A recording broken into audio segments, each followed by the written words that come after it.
I think we're in for a real treat right now, and I believe a challenge. On a side, I just finished two biographies, autobiographies.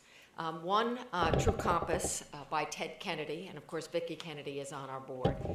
And another, A Reporter's Life by Walter Cronkite, who was my first boss. I've spent my life as a journalist. I was incredibly moved by Ted Kennedy's book, an incredibly honest look at the kind of era in which he lived, owning up honest voice about his mistakes, and ended with this incredible, hopeful sense of the faith and the importance in his life. An incredible, powerful book. My husband and I were fighting over it. I believe in chapter. Then I went to Reporter's Life, my first boss. And there was the journalist, great raconteur. He kind of covering that same era, but always the observer, somebody standing apart. And I always thought us journalists were the smartest, most intelligent, most interesting people to move. But there was something always on the outside. He didn't give his inside. And I was very moved by that experience in the inside. So our speaker today is a journalist. No, but it's something else. Our speaker today is not just a journalist, he is an observer of our times and a deep thinker. John L. Allen is a senior correspondent of the Catholic Reporter, and he's CNN's senior Vatican analyst. And he calls himself a Vaticanista, a job, he says, is to translate what I discover about the Vatican into words that will make sense to a primarily American audience. Given how the Vatican sees America and how we view the Vatican, this, he said, is not always easy. So you can see why I'm excited, because Allen raises the role of the journalist. He is someone who helps us navigate this kind of complicated world, the world he chooses, the world he has chosen, the world he believes in, this ancient Roman Catholic Church. His weekly column is also called All Things Catholic. He's living this. And he's not just a journalist, he is an author, a true translator of our world. He's written 6 books so far. The first, called Cardinal Ratzinger, that of course was what our Pope was called before. And his most recent book is A Future Charge, 10 Trends Revolutionizing the Church. His personal power, I think, is very clear in a sort of story about our own roundtable. He gave a speech in Rome, and there was this young man in the audience who heard Allen talk about the National Catholic Leadership Roundtable, its promise, its possibility. And when Dylan Corbett came back, he applied for a job, and he is now part of our staff. He was moved. That's called influence. Allen is not only a journalist, he's a specialist, a thinker, and as I've said, influential. And let me read to you how he interprets his views of the world versus the Vatican's views. He says, there is a serious cultural gap between mainstream America and the Holy See. For one example, each possesses a different sense of time. The United States is a microwave culture. When we have a problem, anything less than immediate action smacks to us of delay and denial. The Holy See, on the other hand, is a crock-pot culture, with a working assumption that something that simmers for a long enough period of time is often going to taste better, and the right response to a problem is to spend considerable time thinking it through. Witness the last year. John Allen is going to help us navigate this global church at a time of crisis and real opportunity.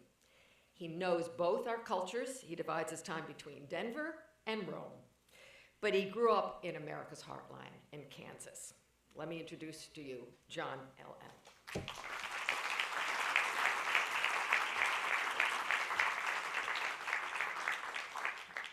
Good morning. Standing in front of a group of people dedicated to the cause of transparency, I feel compelled to make a confession about the introduction you just heard, which is that while it is true that I am CNN's senior Vatican analyst, the thing you should know about that is that I am also CNN's only Vatican analyst. I am senior in a universe of one. This is what commercial television does. Rather than giving you more money, they give you ever loftier titles. Some of you may be inclined to say that it's a bit like the Catholic Church in that regard. But in any event, here we are. Look, I know that we have a jam-packed schedule, so I am going to try to do everything I can to be brief. As Henry VIII said to each of his wives, I won't keep you long.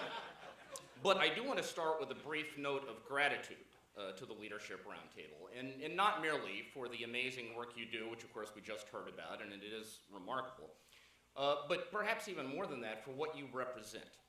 Because to me, what the Leadership Roundtable represents is an organizational commitment to tapping into what I regard as one of the great underreported and underexploited forces in the church today, which is this vast reservoir of creativity and energy and kind of entrepreneurial hustle out there among rank and file Catholics who are hungry to take their life experience and their professional expertise and apply it to the service of the church, and generally don't have any idea how to go about it. And I know that this reservoir exists, and let me tell you how I know. I spend a lot of time on the Catholic lecture circuit, and I think because people see me on TV reporting from Rome, they assume I have tea and cookies with the Pope every morning. And therefore, whatever they hand to me somehow is going to end up on the Pope's desk. So when I'm on the hustings, inevitably, whether it's at a Q&A session or at a reception or at a, that scrum that forms around you when you're done talking or whatever, there's always going to be that line of people who have business plans they want to put into my hands. Okay? It may be some new idea for cleaning up the Vatican's communications operation, or some new piece of financial software they think would help the bishops out, or whatever, some new model to save Catholic schools. Whatever it is, they're desperate for someone to look at it that they think could get on the desk of someone who could actually make a decision. I mean, this is the difference, folks, between me and a rock star. You know, when a rock star is on the road, they get hotel room keys from beautiful women. I get business plans from church geeks, okay? But this tells me that there is a ferment out there. Now, look, the practical reality is that that ferment is probably composed of a million different ideas, of which maybe only 100 are actually viable, and maybe only 2 would actually change the church in some positive way. But the point is, somebody needs to be looking for those 2 new ideas, and once they find them, they need to be in a position to scale them up, polish them off, and present them in a credible way to church leaders, and that is what you do. And you do it exceptionally well. So if you hear nothing else from me today, I hope you will hear this. It's a very simple 2-word message, and those 2 words are, of course, thank you. Thank you for what you have done, what you are doing, what I know you will continue to do. You have no idea what a precious and valuable service to the church that you're performing. And by the way, for those of you who do a lot of public speaking, I really recommend this to you as a rhetorical strategy. Always start by flattering your audience, okay? If you do that, usually you can get away with murder. And it's time now to test that theory, because it's time now for me to segue into the meat of what I'm here to do. I've been asked to try to locate your conversation to some extent in the context of the global church. And here's what I'm going to do. In sort of rapid-fire fashion, I want to lay out for you a premise, 2 observations, and a thesis. And then I'll spend the rest of my time trying to illustrate that thesis. Premise would be this. Accountability, collaboration, and transparency are good things, and it would be helpful to see them take root more deeply in the church of the 21st century. I trust I don't need to spend any time here defending that premise, because obviously these are all qualities that the Leadership Roundtable is intended to foster. In fact, as you know, in Catholic spiritual tradition, we talk about the theological virtues, faith, hope, charity. We talk about the cardinal virtues. I sometimes think we need a new set of stewardship virtues. And if we were to cobble together such a list, I think most of us would say that accountability, collaboration, and transparency belong on the list. Okay, that's the premise. 2 observations. 1, it seems to me that when you make the case for these virtues in Catholic conversation, and by you, I mean not just the Leadership Roundtable, but everyone who is interested in this issue, it seems to me that typically you invoke primarily American, or we might say Western, points of reference. That is to say, in making the case for greater collaboration, transparency, and accountability in the church, the tendency is to invoke 2 arguments. One would be the theology of the Second Vatican Council, as it's been elaborated in pastoral practice in the States in the last 50 years. And the other, of course, would be the sex abuse crisis. Now, those are perfectly natural and legitimate points of reference. Certainly nothing wrong and a great deal right about invoking them. But my second observation would be that in the Church of the 21st century, it will be increasingly difficult to make an argument for anything that relies primarily on American or Western perspectives. okay? And let me just spend a couple of moments unpacking the why of that. I know some of you may have heard me trot these statistics out before. I promise you I am not going to spend the next hour and a half doing so, as I'm often wont to. I will do this briefly. But here's the thing. We are living through, right now today, one of those great epical moments of change in Catholic history, in this case, a change that is fueled at least in part by demographics. In 1900, at the dawn of the 20th century, there were 266 million Catholics in the world, of whom 200 million lived in Europe and North America, just 66 million in the rest of the planet, primarily Latin America. This, of course, was before the population explosion of the 20th century. What this means is that just 100 years ago, Roman Catholicism had more or less the same demographic profile it had at the time of the Council of Trent. It was an overwhelmingly white, first world family of faith.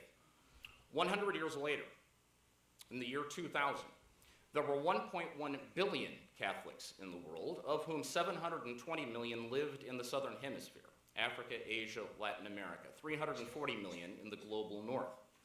Another way of putting that point is that a scarce 100 years ago, just 25% of the Catholic population lived in the South. Today, it is 66%, that is 2/3. And if we run the clock forward to mid-century, that is 2050, the projection is it will be 75%. In other words, by the middle of this century, 3 out of every 4 Catholic men, women, and children alive will live in the global South. This, ladies and gentlemen, is the most rapid, most sweeping, most profound transformation of Catholic demography in more than 2,000 years of church history, and we are living through it today. And I would suggest to you that it is a classic example of what Neil Postman talked about as organic rather than additive change. That is, an additive change is when you add one thing, one new element to a pre-existing mix. Organic change is when everything changes at once. And that, I would submit, is the moment that we find ourselves in today. This, folks, in terms of its scope and magnitude, is comparable to that moment in the first century when St. Paul left Palestine, went to Syria and ultimately to Greece and to Rome, thereby transforming early Christianity from a sect within Palestinian Judaism to a new religious movement in the Greco-Roman world. Okay? Now, one factoid that I like to sort of throw into that mix for American audiences is the following: a little bit of Catholic math. There are 1.2 billion Roman Catholics in the world today. There are 67 million Catholics in the United States, which means that we American Catholics represent precisely 6% of the global Catholic population. 6%. Another way of putting that point is that 94% of the Catholics in the world, in important respects, are not like us.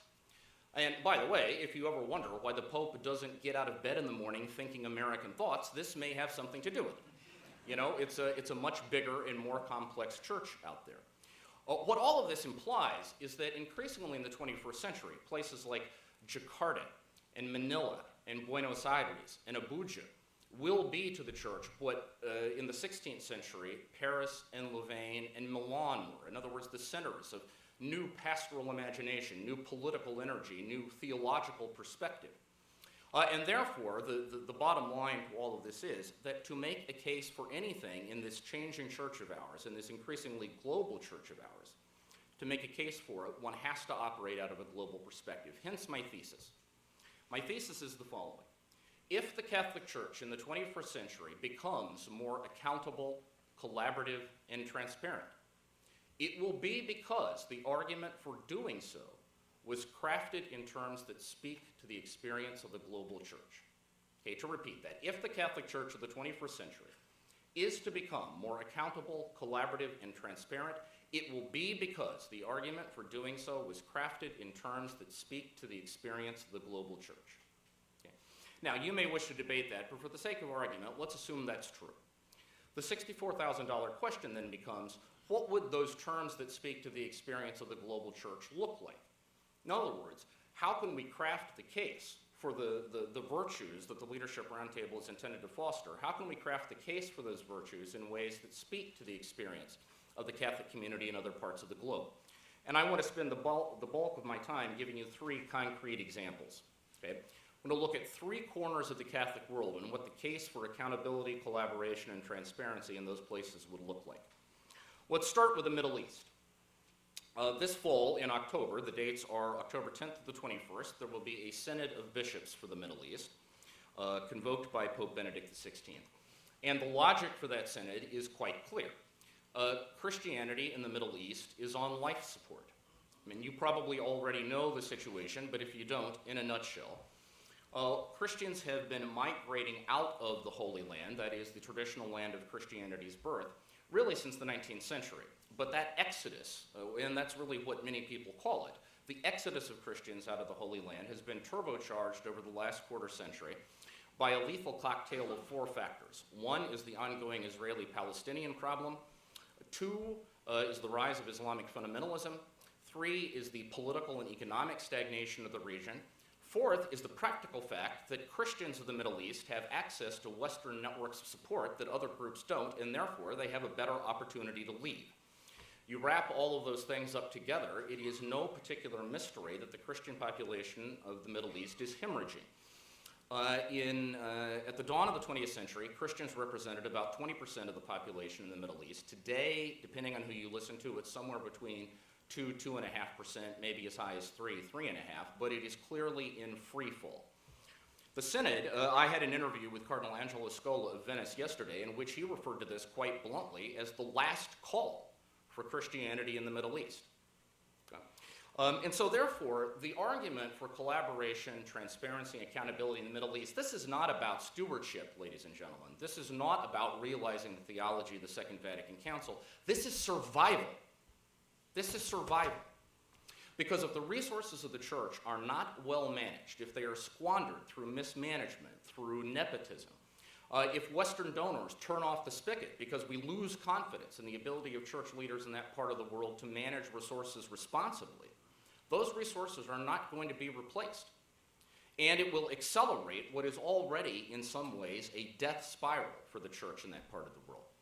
Recognizing that, the Instrumentum Laboris, that is the working document for the Synod on the Middle East, contains this language in paragraph 31, and I printed it out so I would get it right. Paragraph 31 reads, "In keeping with the Gospel's teaching on justice, the Church is to manage her patrimony in a transparent manner. Priests and bishops in particular must clearly make the distinction between what is given them for their personal use and that which belongs to the church. Furthermore, the church's patrimonial holdings should be preserved in order to help safeguard the Christian presence in the Middle East. I submit to you, ladies and gentlemen, that there is probably no Catholic audience anywhere in the world that, at least on the basis of human considerations, is more inclined to eagerly be interested in the expertise, experiences, case studies, and models you have to propose to them than church leaders in the Middle East, where the responsible, transparent, and collaborative management of resources is a matter of survival." Okay. Second region I want to look at, Sub-Saharan Africa. In Sub-Saharan Africa, I would say that the argument for accountability, collaboration, and transparency is not merely the usual odd intra-Catholic discourse. It is also an urgent odd extra matter of social justice. And here's why. If you were to ask the average Catholic bishop in Africa, what is your top social justice concern? What do you get out of bed in the morning thinking about? It's usually not the kind of stuff that Westerners assume it would be. That is, it's usually not war and peace. It's usually not trading relationships. It's usually not HIV/AIDS, although those things clearly are critically important concerns. My experience, however, the typical African bishop, when you ask them, what is your top social justice priority, the first thing they will say is the struggle against corruption. Because there is a growing consensus among African bishops that you could have the most magnificent program of overseas development assistance imaginable, you could have the UN Millennium Goals fully funded, and if those resources were still being siphoned off by a corrupt political class, it wouldn't make any difference at all. You know, the United Nations estimates that the developing world loses $1.6 trillion every year in corruption. 1.6 trillion. That is more than 4 times the combined total of all overseas development assistance coming to impoverished countries from wealthy ones. The UN also talks about the 400% governance dividend. That is, that if you could improve transparency, the rule of law, and limit corruption, you could increase the standard of living in developing countries by 400%. There is no other humanitarian or anti-poverty strategy on the planet that has that kind of payoff. Okay? The practical result, therefore, is that Catholic leaders in sub-Saharan Africa, and by that I mean bishops, I mean theologians, I mean lay activists from top to bottom, have become increasingly the key leaders in the anti-corruption campaign. Most African bishops will tell you that their top priority is the effort to raise a new generation of leaders in their societies that will think in terms of the common good rather than personal enrichment, kinship, loyalties, and so on. They want to raise a generation of morally sensitive leaders committed to the struggle for accountability, transparency, and collaboration in the public realm. Now, the result, however, or the corollary to that is that if the church is not perceived to practice those virtues in its own house, it has no credibility preaching them to the outside world. And therefore, African bishops have become increasingly sensitive to the need to offer their societies models of what accountable, collaborative, and transparent management of resources looks like.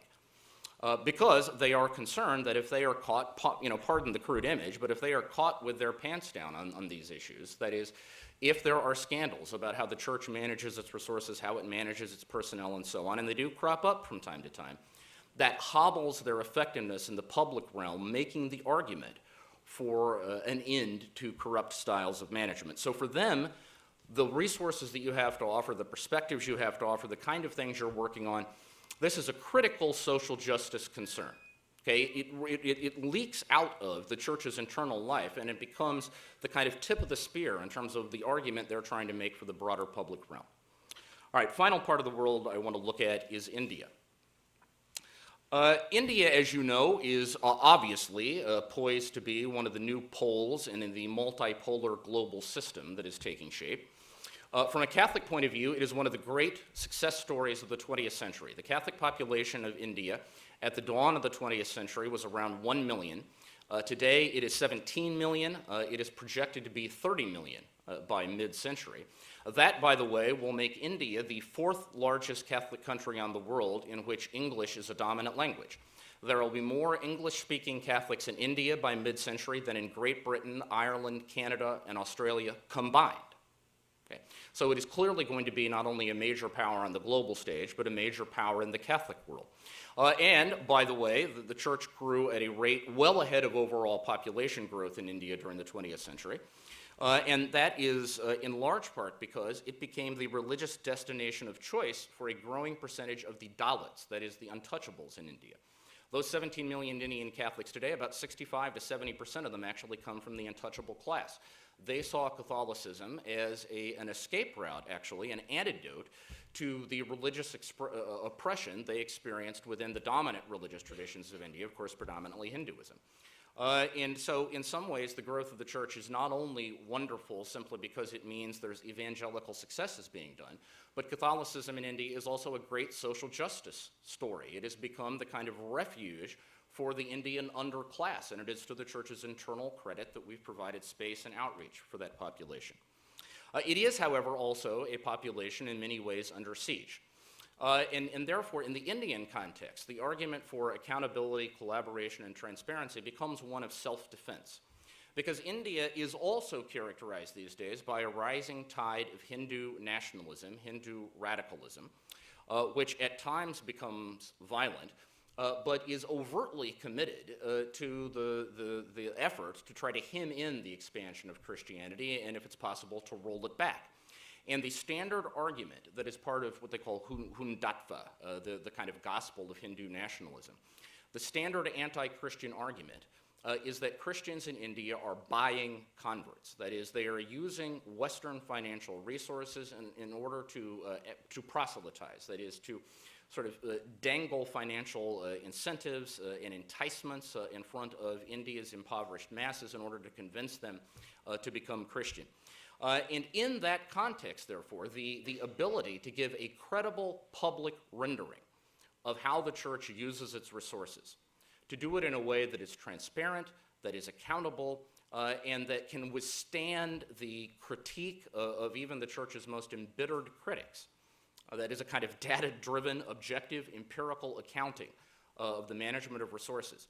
Again, not just something that is theologically defensible, not just something that is kind of managerially desirable, but it becomes a critical element in the church's ability to defend itself politically, culturally, and socially from its most devoted and at times often dangerous critics in the Indian context. So my point is that if you look around the Catholic world, okay, there are plenty of places where people are, and responsible Catholic leaders are not only open to, but actually desperate for the tools to promote accountability, transparency, and a collaboration that you have to offer them. If the collective we understand how to make the case for those tools and to offer them in ways that speak to these experiences. I'm going to drive that point home with one story, and then I'll be done. The story is actually a parable.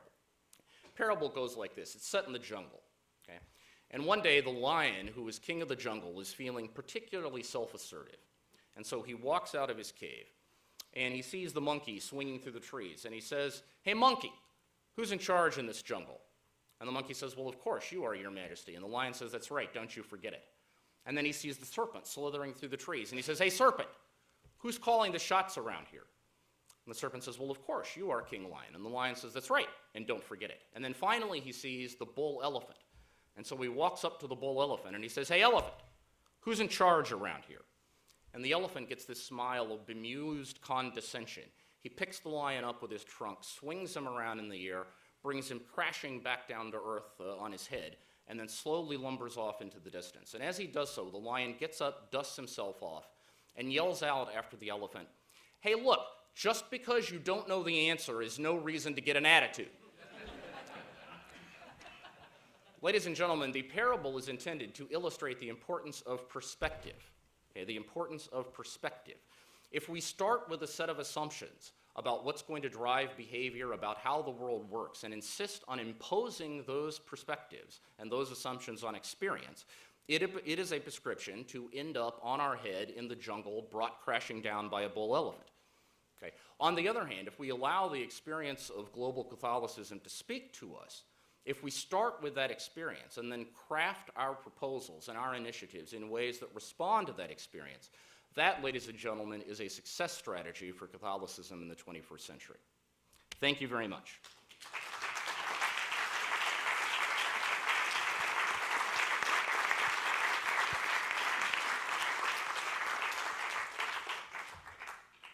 We've got time for questions, yes? And I need to warn you that if these questions run dry, I'm simply going to stand here and tell you Pope jokes. And believe me, this is not a consummation devoutly to be wished. Okay? Yes. John, if you applied the same thematic approach to the United States and the leadership of the Catholic Church in the United States in terms of the things that should engender enthusiasm and cooperation and leadership on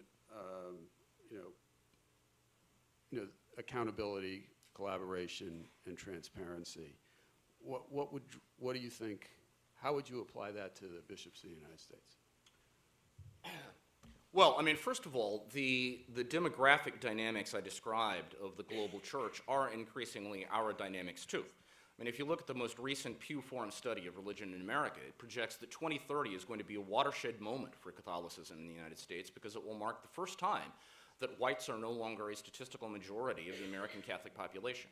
By 2030, white Catholics will represent 48% of the Catholic population in America. Hispanics will be 41%. Asian American Catholics will be 7.5%. Africans and African Americans will be 3% and growing. And that's an important distinction because we have traditional African American populations, but we also have a rapidly swelling African diaspora in the States, which is disproportionately Christian. I mean, in the Archdiocese of Washington, there is a whole parish that is composed almost exclusively of refugees from Sierra Leone, you know? And so the demographics of American Catholicism increasingly in microcosm reflect the demographics of the global church. So point one would be that the arguments that I tried to lay out, which are, of course, each one of them in some ways is unique to a particular set of circumstances. But I mean, nevertheless, the broader point, which is thinking in global perspective, isn't just about moving opinion in launching initiatives overseas. It's also about pastoral work here in the States, because increasingly this multi-chrome, multicultural, multilingual, wildly diverse Catholicism isn't simply going to be in sub-Saharan Africa or the Indian subcontinent. It's right outside this door. You know, so that's point one, okay? I think you can take much of what I said and apply it to the American experience. But, I mean, the other point is that, obviously at the moment, the argument for more collaborative, accountable, transparent modes of doing business in the church, in the States, its obvious point of departure is the sexual abuse crisis. That's been our experience over the last 10 years. And I don't think there's anything wrong with drawing on that experience to sort of make the argument. What I would say is that you asked about the bishops. I think what you have to be conscious of is that among many bishops there is a kind of companion concern, and that companion concern is that one legacy of the crisis might be a kind of subtle watering down of the traditional governance role and authority of the bishop. That is, I think there is some concern among many bishops that the fallout of the crisis has been, in some circles, to embolden kind of criticism of and attacks upon the hierarchical structure of the church. And so you all already know this. You've been down this road many times, but I think it's worth just putting it on the table nevertheless, that therefore, in the American context, the argument that's going to cut ice with church leaders in terms of collaborative modes of doing things and so forth, is that this is not intended to supplant or replace hierarchical authority. This is intended to enhance it. That is, it's intended to allow bishops, first of all, to do those things that they are ordained to do and that they were trained to do, to teach, preach, govern, and sanctify.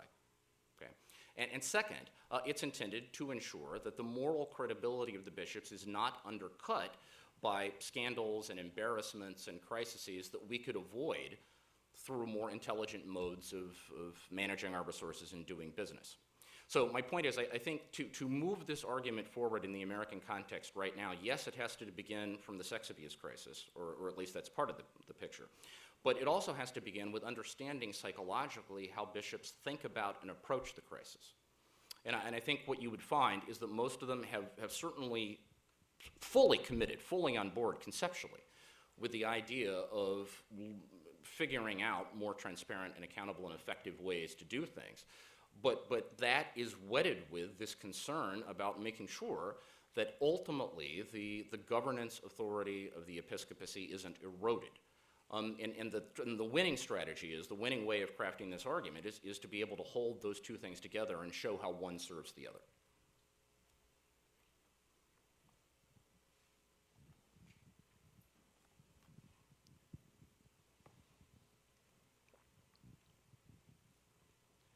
Monk Beloy from Notre Dame. One of the things that accrues to being a member of a religious community that's international is that you have experiences, opportunities to interact with people from a range of parts of the world, including the ones that you've referred to here. And connected to that, since many of these communities, where they're founded here or their greatest strength in the last 50 years has been in the States or in North America, is the discrepancy in resources between these communities in this part of the world and in those other parts of the world.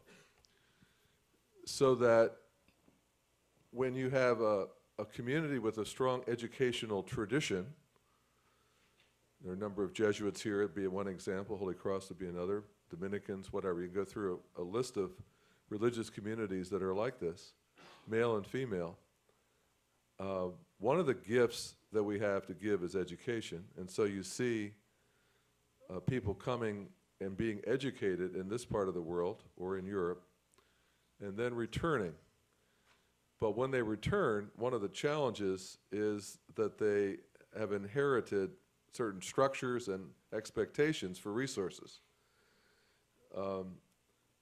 So that many of these communities now are trying to figure out how to distribute their resources, and with an accountability on the other side because of the fear of the disappearance through corruption or incompetence. So that there are challenges in the dynamic between the Catholic Church in this country and these parts that are being served in one mode through the religious communities that have had these historical connections. An example for me would be what happened in Haiti. My community, the Congregation of Holy Cross, has a large Haitian membership. All of us felt immediately touched by both the press coverage, the geographical proximity of Haiti to the United States, and to the fact that we knew people. Sure. So our desire is to rush resources in there from our schools, from interested parties, but then to make good judgments about how to distribute those resources and account for them according to our expectations and standards is very, very difficult.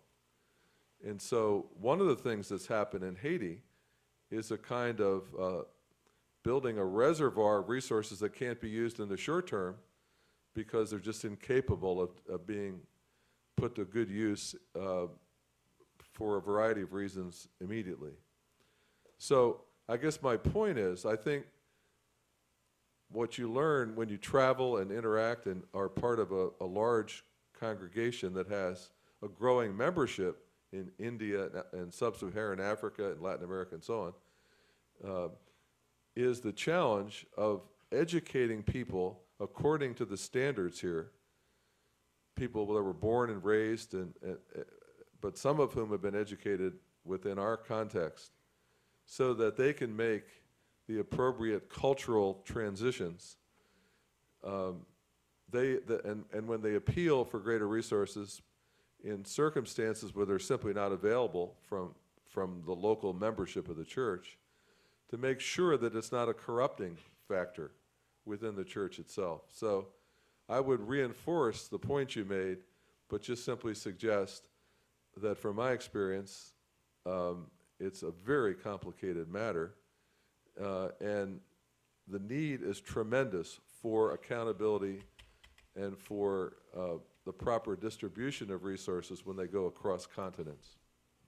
Oh, well, I mean, if your point is this is complicated, of course it is. But, it brings to mind that line from the movie Major League. Is it hard? Of course it's hard. It's supposed to be hard. If it were easy, everyone would do it, And I think that applies here as well. I mean, you are right that when crises erupt is usually when this becomes most clear. And there's a kind of tendency on the part, and thank God for it. I mean, the overwhelming generosity of American Catholics and Americans generally in these kinds of moments is a tribute. But, I mean, there is a kind of tendency to want to flood a place with resources and to flood it with personnel. And then to insist that the reception has to be according to standards that we have developed in terms of how that ought to work out.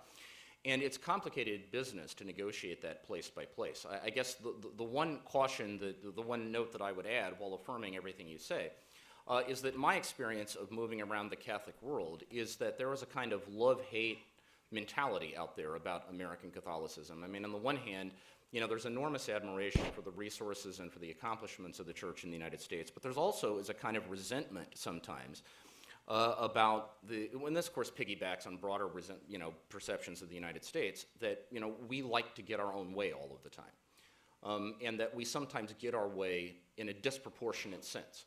I mean, it's something as basic as, the number of cardinals in the world. I mean, you probably know that, as of today, there are 191 cardinals, of whom 114 are under the age of 80 and therefore eligible to vote.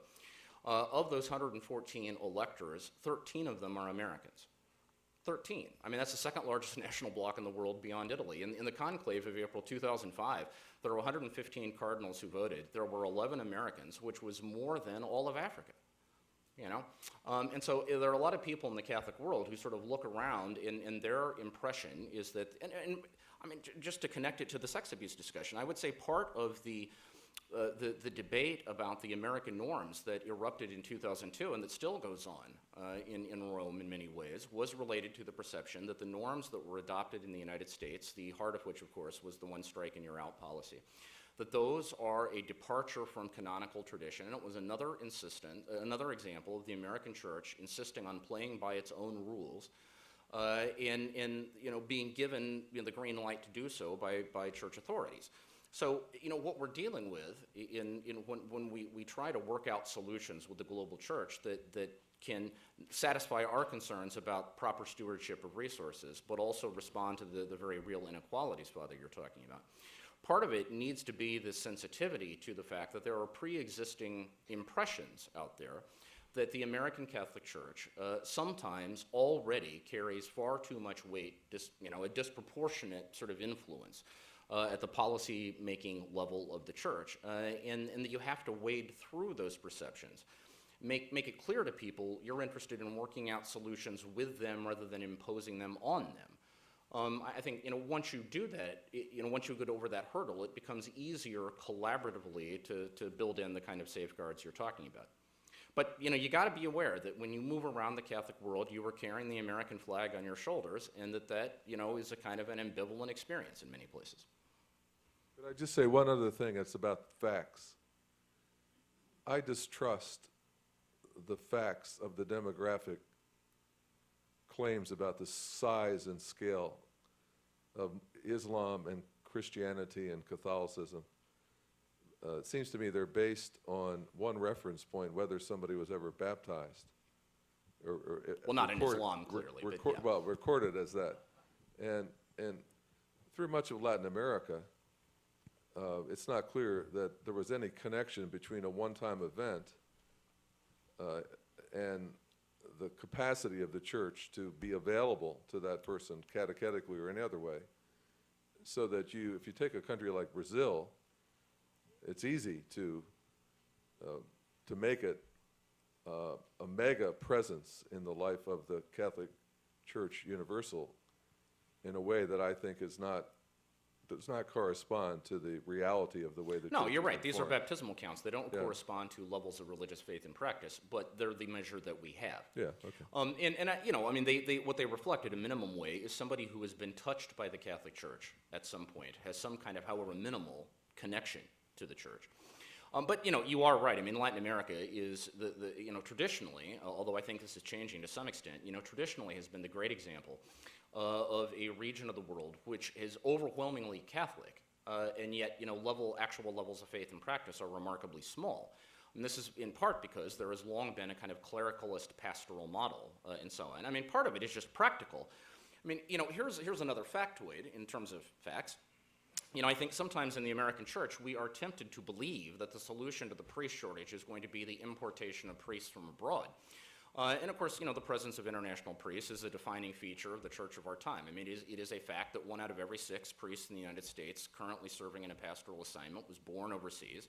It is a fact we add 300 new international priests every year, and on, and those are all positive things. But if we look at the reality of the global situation, the reality is that however bad we may think the priest shortage is here, it is infinitely worse in other parts of the world.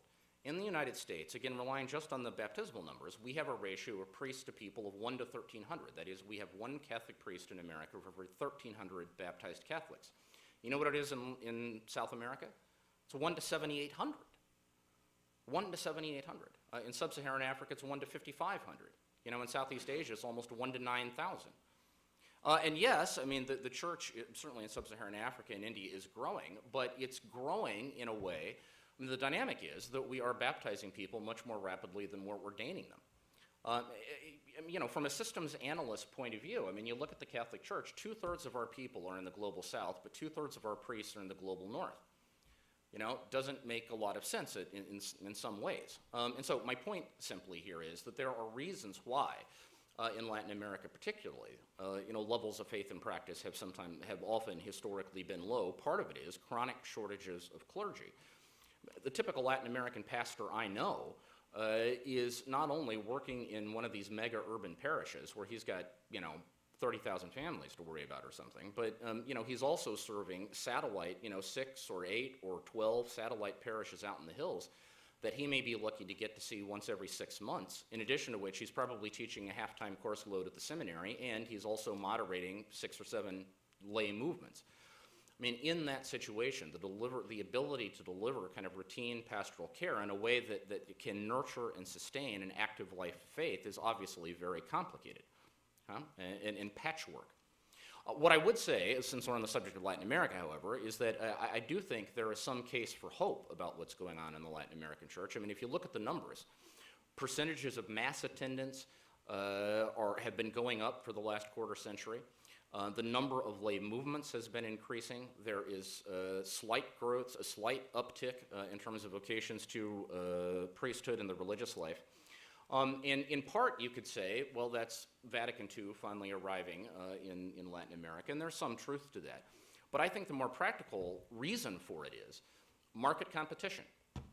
I mean, there is a dramatic, religious realignment going on in Latin America today, in which a continent that was once homogeneously Catholic is becoming increasingly diverse. I mean, you take a place like Guatemala. Guatemala, a generation ago, according to the numbers, was 97% Catholic. Today, it is Latin America's first majority Protestant state. And almost all of that shift has been in favor of the Christian Pentecostals. And this is in microcosm. That's the story of Latin America. And the Pentecostals, they're easily the most rapidly growing religious movement in the world. One of the things, they have a real entrepreneurial ethos. I mean, Guatemala City, for example, has the largest Pentecostal church anywhere in the Western Hemisphere. It's one of these soccer stadium-style churches that can accommodate like 70,000 people. They have, I think it's 13 services every weekend in about 6 different languages, including the indigenous local, tribal languages and so on. And in the inevitable fashion of Pentecostalism, it actually has corporate sponsorship. Do you know what the name of the street that leads you up to this church is? It's Burger King Drive. Because the CEO of Burger King Guatemala is a deacon at the church, huh? But another thing that they do very well is they mobilize their laity. I mean, it's not a kind of top-heavy clerical operation. It's as I say, it's entrepreneurial and grassroots. And the Latin American bishops, having had their teeth kicked in for the last quarter century by the rise of Pentecostalism, has kind of finally gotten the message. And in Aparecida, which is the last gathering of Ceylon in 2007 in Brazil, for the first time, the top note of the document at Ceylon was a strong call to mobilize rank-and-file laity as the frontline carriers of the church's apostolic mission. Now, of course, it's one thing to say that, it's another thing to do it, but my point is they weren't even saying it 20 years ago. Okay? And I think in fits and starts, it's taking root. And I'm enough of an American capitalist to believe, I guess, that, a little bit of competition is a healthy thing. I mean, it prevents you from going to sleep, and I think that's happening in Latin America. So there are some very positive things going on there, and I think that's another part of the world. We could talk about the case for collaboration there, too. I think the primary thing about Latin America is the competitive dynamics of the religious marketplace they're in, and the need to manage resources effectively so they don't wake up, and Guatemala, in miniature, becomes the story of the whole continent. Yes, Kathleen. Hi, John. My name is Kathleen McChesney. First of all, thank you for your remarks. I'll put away my list of things I wanted you to bring to the Pope. I had a few ideas, but since you warned me, I won't do that. You did talk about 6% of the population of Catholics in the world coming from the United States, and you talked about the Pope doesn't wake up and wonder what's going on in America and so forth. And I understand and appreciate that. But it also seems to me that there are a tremendous amount of resources, not just the educational ones that Father Malloy spoke of, but resources in terms of missionary work, in terms of financial resources and so forth, that support the Catholic Church universally. And that said, are there points of positive influence that Americans do offer to the Vatican, to the Holy See, that maybe they're not recognized, but that there is an appreciation for, or something that we all could do better, maybe less, maybe more humbly, but something that we could do better to be of greater service to the universal church? Sure. Well, actually, I think one of the great kind of Catholic stories of the last, say, 15 years, and I think because we lived through it, sometimes, you know how it is, when you're on the front lines of something, you sometimes don't step back and take stock of it. I mean, sometimes the big picture is slow to sink in. One of the great Catholic stories of the last 15 years has been the profound shift in attitudes in the Holy See about the United States generally and about the American Catholic Church. I mean, I can remember, even when I got there in the mid-'90s, I mean, the kind of old stereotypes about America being a cowboy culture and so forth, being a Calvinist culture that was, fundamentally shaped by the Protestant ethic and therefore, in some ways inhospitable to Catholicism and so forth. The notions of the American Catholic Church being this kind of rambunctious outfit with only tenuous loyalty to Rome. I mean, all of those kinds of stereotypes, they were still very much alive. I sometimes am just dumbfounded about how all of that has changed in the last 15 years.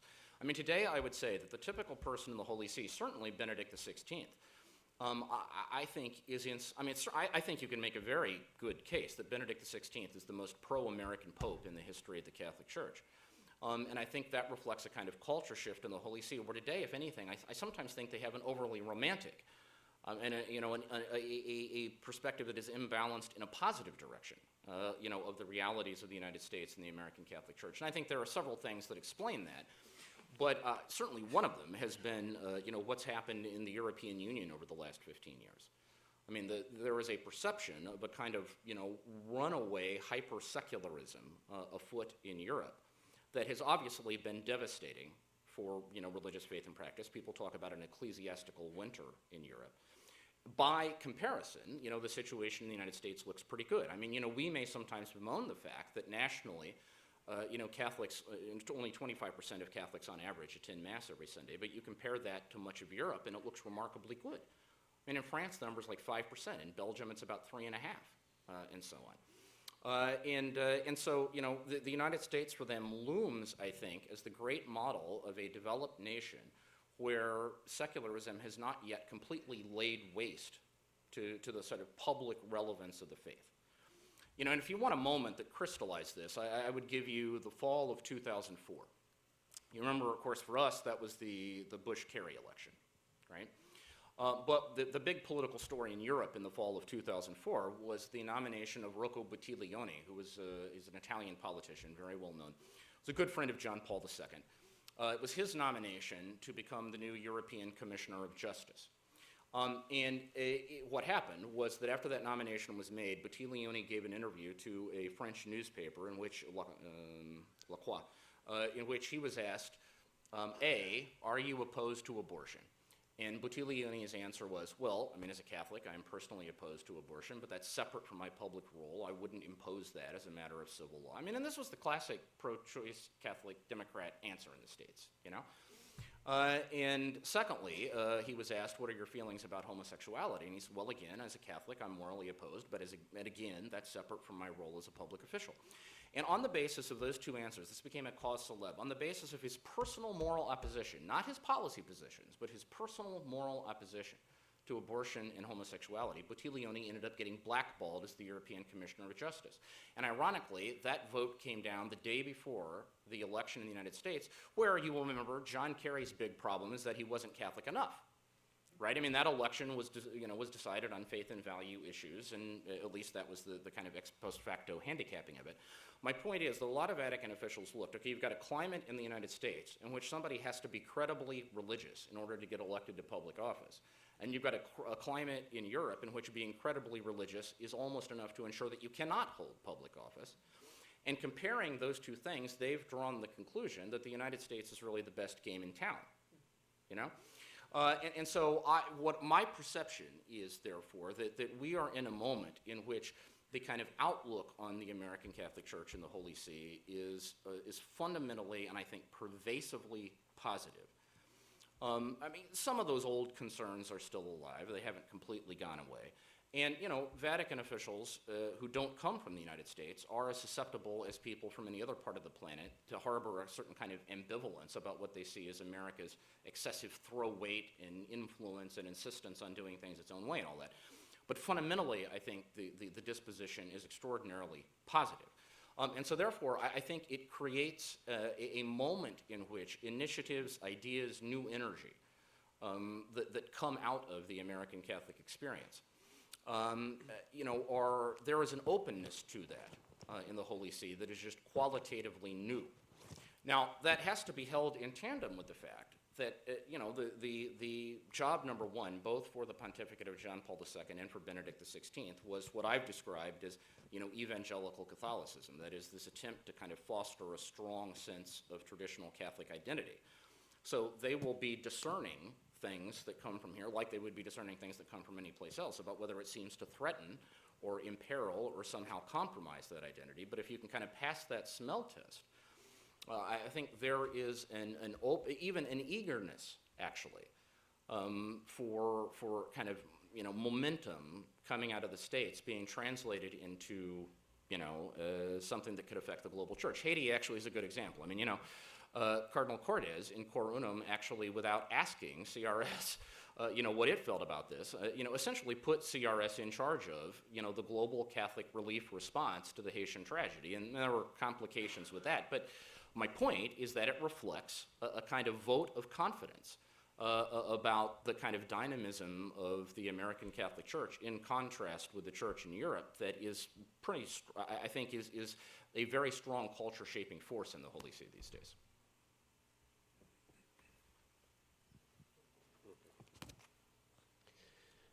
John, when we think of ourselves as American Catholics, we kind of look back with some pride at that moment, that epical moment in our history, which we call the immigrant Catholic experience, and kind of see ourselves as post-immigrant. And now, seemingly, we're really facing another really epical issue in our country that is driven by a lot of the demographics that you describe in your book and in your talk here.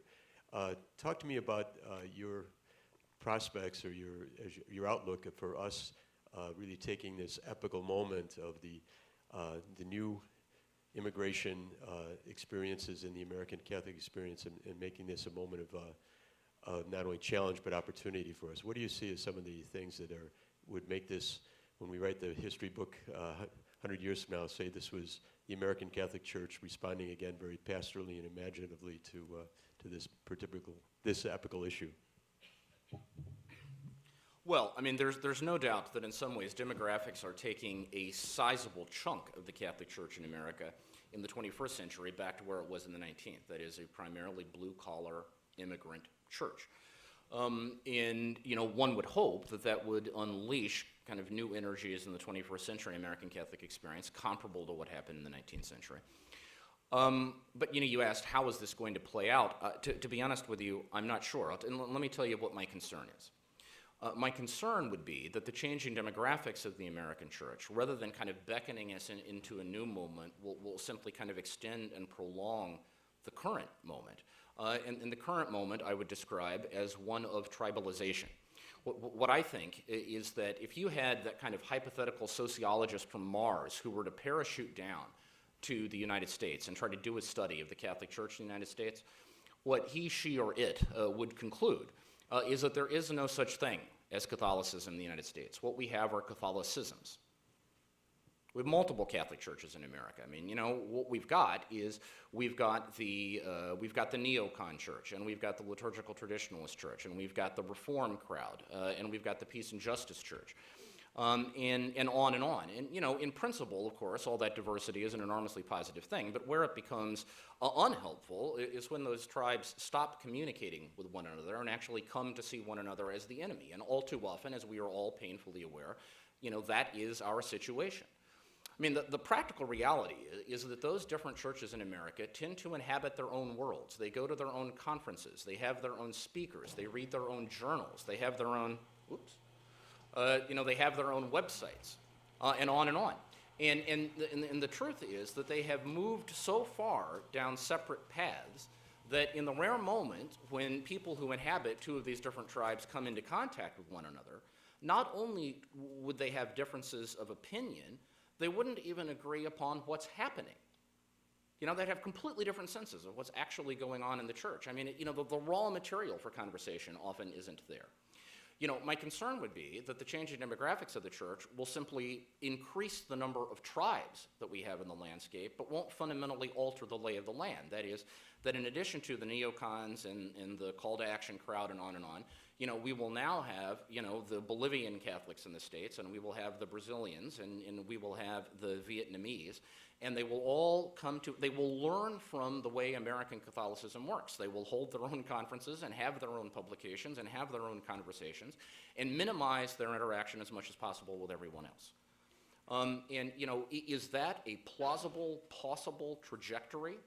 Absolutely, I think it is. If we are going to break out of that, and if we are going to, try to foster a Catholic ethos that the traditional language for which is a spirituality of communion, that is a kind of spirituality in which we see all of us as part of a larger Catholic whole, and that no one of our tribes has the complete answer to the Church's woes. If we're going to foster that spirituality of communion, it's going to require a countercultural effort on our part. Because ask yourself, where are the spaces in the Catholic Church in the United States where members of these different tribes just naturally and organically come into contact, foster relationships? Where are those spaces? Does it happen in parishes? I don't think so. You can walk into any diocese in America and ask people, where's the traditionalist parish? Where's the liberal parish? You know, where's the Hispanic parish? Where's the meat and potatoes parish? Everybody can tell you. We all know. Does it happen at Catholic universities? Again, I think not. My experience of theology departments at Catholic campuses in America is that by and large, you know, they tend to be Exhibit A in the case that we're overly tribalized. Okay. Does it happen in the Catholic media? No. Every national Catholic publication in this country has a clear ideological alignment. We all know what it is. You know? So my point is, the traditional institutional venues that ought to create space in which this spirituality of communion can organically emerge, they either don't exist or they've been co-opted to serve one or another tribe's agenda. Okay? So, you know, we are going to have to consciously, and it's going to require an act of will, you know, carve out spaces. And the effort to carve out those spaces isn't just a matter about sort of doing justice to the changing demographics of the church. You know, there's also something broader at stake here. And then the broader point is that, you know, Catholicism, I mean, this is Benedict XVI's, you know, comment to the clergy of Velletri 2 years ago. The genetic genius of Catholicism is its capacity to see both and solutions where others see either or problems. That's supposed to be the genetic patrimony of Catholicism, okay? In our capacity to realize that and to bring it to bear creatively on the challenges of the 21st century, whether they're about changing demographics or anything else, is going to require, in the first place, a self-conscious effort to foster a broader spirituality of communion. And to do that, we have to understand we are swimming against the tide. We're swimming against the tide in the church as it's presently constituted, and we're swimming against a broader cultural tide. As you say at the White House, Tom, you get the last question. Tom Healy. First, I'm wondering whether the screen coming down is what they mean by Deus Ex Machina.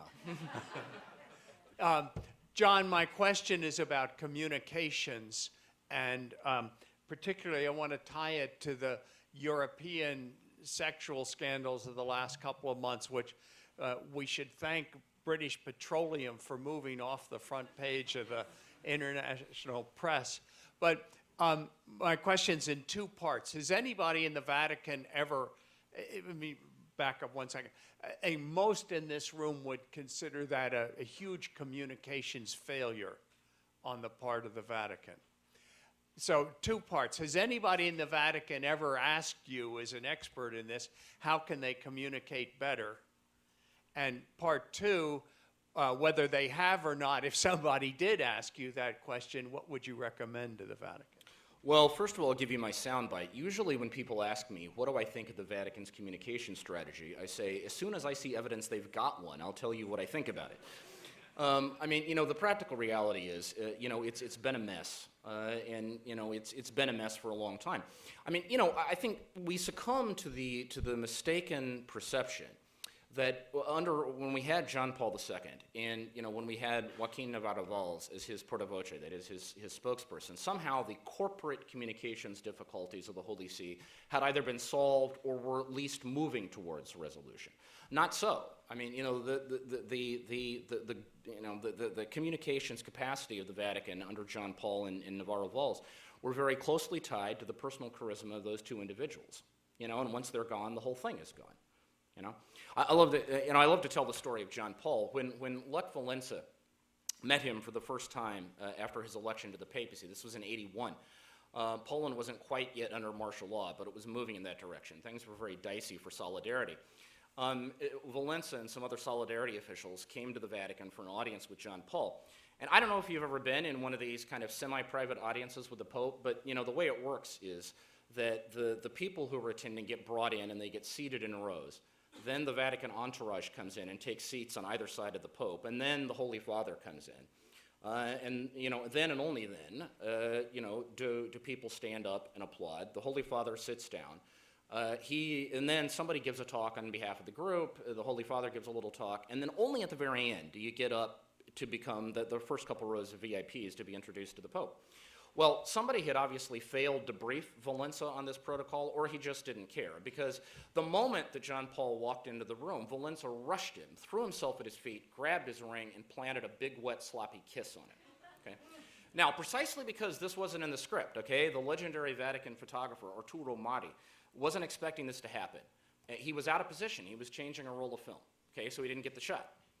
Wojtyła saw this through the corner of his eye, and he told Valenza to get up and do it again, okay? Because he understood that that picture was going to finish on the front page of every newspaper in the world, and it would say more in a flash than any 800-word news analysis ever would, that this man is not some kind of left-wing radical firebrand. He is a loyal son of the church whom I embrace, okay? John Paul understood that was going to be the message, and that's the message he wanted to get out.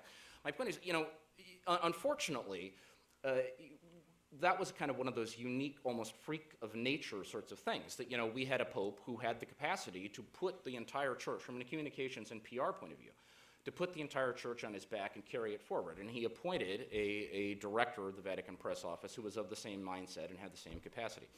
You know, what we're now seeing is the truth that none of that changed the institutional culture. So, you know, we're back to the same dynamics we had pre-John Paul II, which is that, you know, communications is not a corporate priority, that the Vatican Press Office is under the thumb of the Secretariat of State, which operates on a whole different logic that has nothing to do with PR effectiveness. Okay. And you've got a pope who, in his own way, is a magnificent communicator. I mean, if you read his teaching documents and you read his encyclicals, they are crystal clear. But, you know, is not a kind of 21st century mass media sort of charism, and therefore, you know, it's a kind of a meltdown from top to bottom. Now, you ask, have people in the Holy See asked me, you know, how to affect it? Sure, of course. I mean, they've asked me and many other people over the years. You know, what do I say? I usually lay out a whole series of things they might want to do. Beginning with the key point is that we have to get back to the understanding that was present under Navarro, which is that whoever is going to be the spokesperson for the Holy See has to be a decision maker. It's not enough to make a decision and then, you know, bring them in afterwards so they can run off to the mimeograph machine and make copies of it. You know, they've got to be at the table when decisions are made so that communications can become an integral element of making those decisions. So that before we decide to tell the world that we are lifting the excommunications of 4 traditionalist bishops, including one who is a Holocaust denier, we might want to ask the question, how is that going to play in the Jewish world? And you know, maybe rather than waiting for 18 days after we announce that decision to explain it, we might want to do that up front, you know? That's what's not happening now. Now, when I say that to people, you know, the reaction usually is, yes, of course, that makes all the sense in the world, but it's complicated. You know, it's complicated. It's complicated for political reasons. It's complicated for bureaucratic reasons. I think that the good news I would offer you is simply this, that I think collectively, the Regensburg thing, the Latin Mass controversy, the Williamson affair, and now the sex abuse crisis, collectively it has created an understanding in the Holy See that something isn't working. I think they're sort of groping to figure out how to fix that. Well, look, folks, I mean, you may say, duh. No, but this is the Vatican, for God's sake. I mean, the working motto is talk to us on Wednesday and we'll get back to you in 300 years, you know? If I were going to market a line of Vatican t-shirts, the motto would be not built for speed. Okay? And look, I mean, part of that is on purpose, right? I mean, you know, they do not want to get swept away by the fads of a passing moment. I mean, there is a kind of self-conscious slowness about things, which and there's an argument to be made for it. But so it may be taking too long, but my point is that I think there is now an understanding at senior levels that something here isn't working. And I can tell you that those conversations are going on. They're going on with me, they're going on with other people. We have to see what's going to happen. But I'm telling you, there is a new level and a new intensity of interest in trying to fix this that in my decades of doing this work, I have not experienced before. I think Thank you all very much.